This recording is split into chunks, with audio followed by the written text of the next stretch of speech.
This is a supplemental video to my previous FAS1 Safe video. This is my second FAS1 Safe.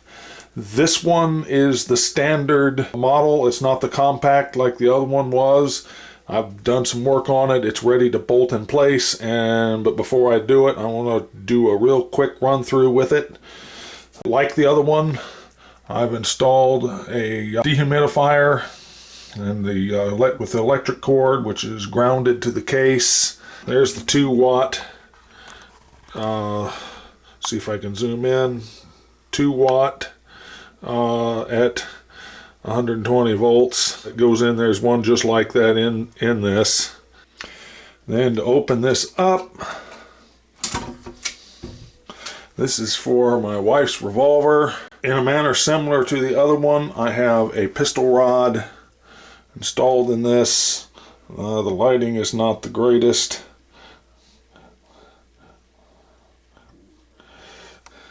But there's the pistol rod.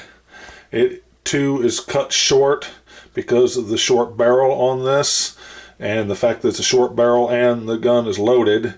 I didn't want the end of the rod hitting the ammunition inside the chamber, so I made it shorter.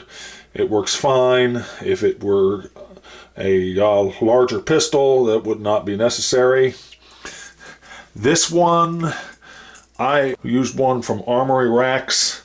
Like I said in the last video, the hold-up model is actually better for this application, but I had this one on hand.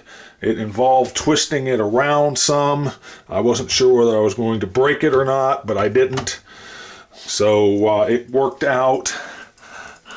And you can see here, let me turn this around a little bit. You can see here how it goes on there. The insides of this is a little different from the other one. It's actually easier to work with. If I had it to do over again, I would have used this for my other pistol. Even though the other pistol fits in the compact safe, I would have used this one anyway. It's just easier to work with.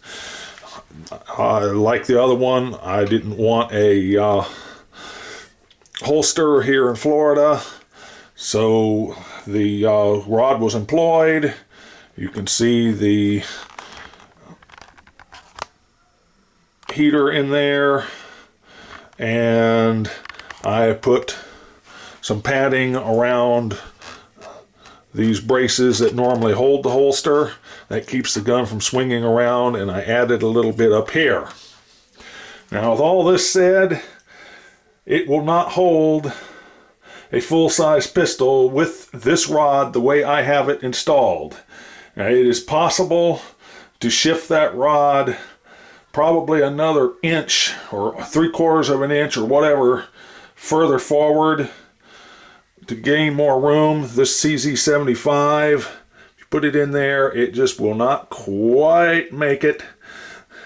But that's not a concern because I'm not going to stash a full-size pistol in here anyway.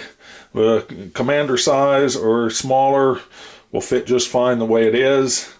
But if you decide to do something like this, be aware that you need to make sure that the rod is located far enough forward to hold the gun that you intend to put in it.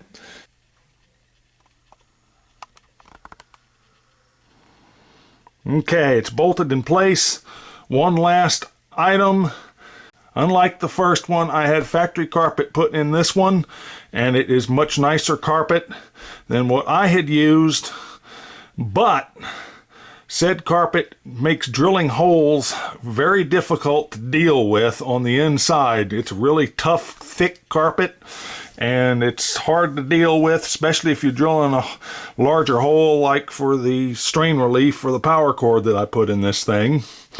And in addition, there's barely enough room between the bolt head, where I ended up putting the bolt head on the back end of the safe, and the gas support strut that holds the door open.